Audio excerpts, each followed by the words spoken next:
Hey tubers and pickers, it's Drew, the California Picker. Welcome back to my channel, California Pickin', and a few nice finds to show you today.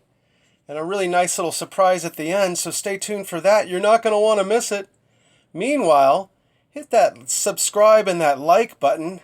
Go ahead and also hit that bell symbol. You'll be getting notified when I make new videos, which is often, I have to say, lately. So go ahead and do that, get that out of the way, and then we'll get right to our video, guys. Oh, good. Hey, thanks a lot. Let's get to it. So I'm in the thrift store the other day, and this first item is a thrift store find, and really very interesting little framed piece of art. What this appears to be is these little silhouettes using collage and fabric. Very interesting. I have never seen any just like these. And I've seen very often the silhouettes that are cut out from black paper and all kinds of that type of work, pen and ink. But these are very unique using this very interesting cloth kind of fabric collage method.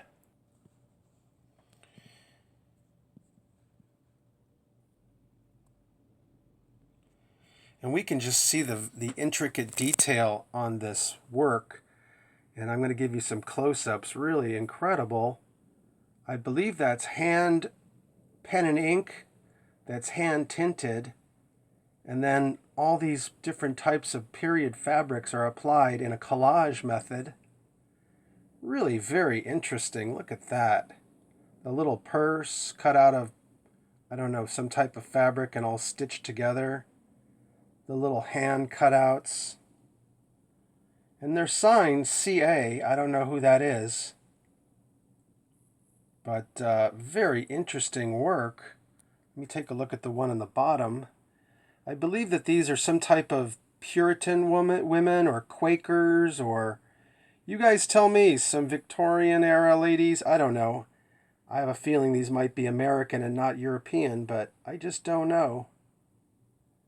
There's the purse again. Really intricate little work. And they're in a period gold gilded framed behind glass. Nice small size. Let's go to the back, because the back tells you often a lot about age and other things I'm always telling you about. This doesn't tell us too much from the back, but it shows you that it hasn't been taken out of there. It's in its original frame. And I got a heck of a deal on this. It was $5. I got it for $3. And this could do very well, guys. Somebody might pay about 50 to 75 for something like this. And even if I didn't get 50, I might get 35. So it's definitely a 10 times profit situation. And that's how I do it. Let's go to the second item, shall we? Second item is pretty cool. Nice period wooden gesso gold gilded frame.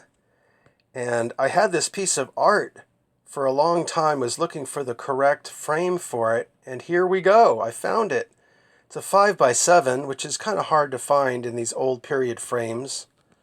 Not impossible, but you can find them. I just waited around for the right frame, and here it is. Look how smashing that piece of art looks like in there. Let me give you a close-up of the art. It's unsigned, but nice little lonely, weird landscape. I don't know. But look at the detail in the frame. Really nice quality workmanship there. They don't make stuff like that anymore. Let's go to the back. I'll show you the back. Yeah, nothing too special about that. $4.99 at the Goodwill a few days back. And I stuck that piece of art in there and I was like, yeah, that's amazing. Alright guys, let's go to the next item, which is a really good item. Stay tuned for that. Now we get to where the money is. This great pair, look you guys, amazing little pair of 19th century carved gesso wooden frames with gold gilding, and with they're oval shaped. And I'm going to talk about the oval in a second, but just check this out, guys. To find a pair in such pretty good condition. I mean, there's only a couple chips. I'm going to show you that, but it doesn't really bother me. Let's look at the detail, guys. Look at this. Look at that. That's all gesso, which is a type of, I don't know, plaster that's applied in these little designs. And this is indicative of 18th and 19th century work on these frames. And I love that kind of reptile kind of tile background right there. That's pretty rare. I have not seen that. Spotted leopard kind of whatever on the back there. And let's look at this one. Another nice little painting with actually an image on the inside of it. And sorry, my neighbors are going by. You're going to hear their kids in a second. But look at this. We're talking live TV here, so anything could happen. But look at this one. Now, I thought maybe this was a work on porcelain. I was hoping this was a painting on porcelain or something like that. Vellum, but it turned out just to be a print. But real interesting. And the backs are really very interesting because they have the original labels. And I'm going to show you that in a second. Original labels from Cincinnati, Ohio and Chicago. And they're both marked. That's something to know about these old frames. If you have a label of a frame maker, wow, that can really boost the price, just so you know. And these older frames do very well. As far as age, gosh, this is pretty old stuff, guys. I'm thinking about mid-1800s on these. 1850s, 1865, somewhere in there. Let's go check out the back. So here's the back. The backs of both of them. And they've been, they have a little piece of cardboard that somebody stuck in there. But the best part is, guys, that they both have original labels on them. And here's the label. And we're going to read it. Let's read this one first, because this has the last name of the frame maker, and it's Bonte. The first part is not there. We see a C Bonte, but that's not going to do me any good because there's something before that, some initials. But then we go over here to this one, and we have the APC Bonte, and I wouldn't have known the last name if I didn't have the other piece, so that's pretty amazing. Cincinnati and Chicago, from this Bonte frame maker in the mid 19th century. Really amazing find, guys. And here was the asking price was $45 each. I got a heck of a deal. I'll tell you that at the end because it kind of works into the slew of things that I got. I told you the prices on the other two things, but yeah, pretty incredible find with the labels on them, guys. So look for these old frames, and if they have labels or possibly the framer's name written in chalk sometimes. And as I said, the backs of these pieces of art and frames tell you almost as much as they do in the front. So let's turn these around. They are really dirty. I have not done anything with them, but I thought we would clean them up on camera just to show you that let's just look at the glass. Now the glass could be original glass, and the original glass has a waviness to it that the new glass does not. So let me grab a rag and we'll clean these up. And we're back on, and we're going to clean these little frames up with the glass anyway. We're just going to squirt the Windex directly on a paper towel just so we don't get any kind of overflow into the frame. But I guess it doesn't matter because I don't really care about what's on the inside of the frame. If this was a piece of art, this would be how you would do it unless you took the piece of art out. But yeah, that's some grime, guys. It's been in somebody's who knows, attic somewhere. But I'll go ahead and just squirt it right on here. You can see how much dirt came off this thing. Look at that. As far as cleaning up the frames, maybe just a little bit of dusting, light dusting. I wouldn't want to do too much on these, but very kind of dirty in here. You can kind of just give that a wipe. Give this a wipe. But stay tuned for my finale because it's good. But I thought I'd just do that on camera. Now look at them. Yeah, baby. Now the oval, let's talk about the oval shape. The oval shape is very unique, and it could hurt the saleability of it a little slightly, but I'm going to show you why.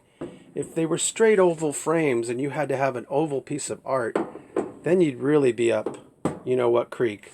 But this way, it's a square, or sorry, a rectangle shape, which is 8 by 10, and you lay in your 8 by 10 canvas in there, or piece of art or whatever, and there you got it. You'll lose a little bit of detail on the sides, but who cares? That's pretty good. So the ovals can really work, and I think people will really want to put some really great artwork in here. All right, stay tuned for the finale. Now we come to the finale, because when you watch California Pickin', you always know there's surprises. So bam! Look at that, guys. Beautiful piece of porcelain, and it's not just any old porcelain. It's the finest porcelain in the world, called Meissen. Meissen was the first to develop European porcelain, discovering the secret from the Chinese, early 1700s, I think. And look at this piece, guys. I did not expect to find this. And it's the only problem with this, and this is probably why I got it for so cheap, is that it's got a broken foot. I wish I had that foot, but this is a usable piece of sculpture, whereas the other figurines don't do anything. So this is going to be a great crossover collectible because it's a great candy dish of some sort. Let me show you the bottom.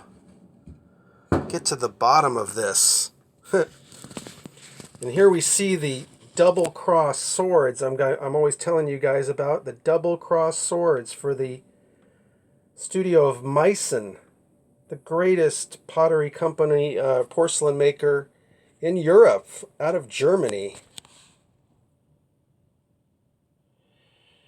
And the thing with these Meissen pieces, as I told you in other videos, is they are one of the most widely faked porcelain companies. And you just have to look at enough Meissen and handle enough Meissen to know when it's the real deal. I am no expert, but I can tell you that the workmanship here is pretty good. The level of detail, let's look at that. See that detail? It's all hand painted. Now this is probably not your really old Meissen, but this is probably around turn of the century, 1920s, 30s, I would just guess. But took a chance on buying it with this little imperfection. But the price was right, guys, because I got these two frames and the Meissen for 50 bucks. That's a heck of a deal. So let's talk about these frames. These frames could be anywhere from $300 to $500 for the pair. And this Meissen, even though it has a break, could be like $100 to $100 or $200. You just don't know. I'm no expert. So if you liked the video, please share on Google+. Sorry about the long video. It was a good one. I think it was quite a profitable day here, finding these two things at the same place. So tell your friends about California Pickin'. And hit like and subscribe, as I said. Go check out my Facebook page, The California Picker. Hit like over there. Keep on picking. Cheers. Meissen. Yeah.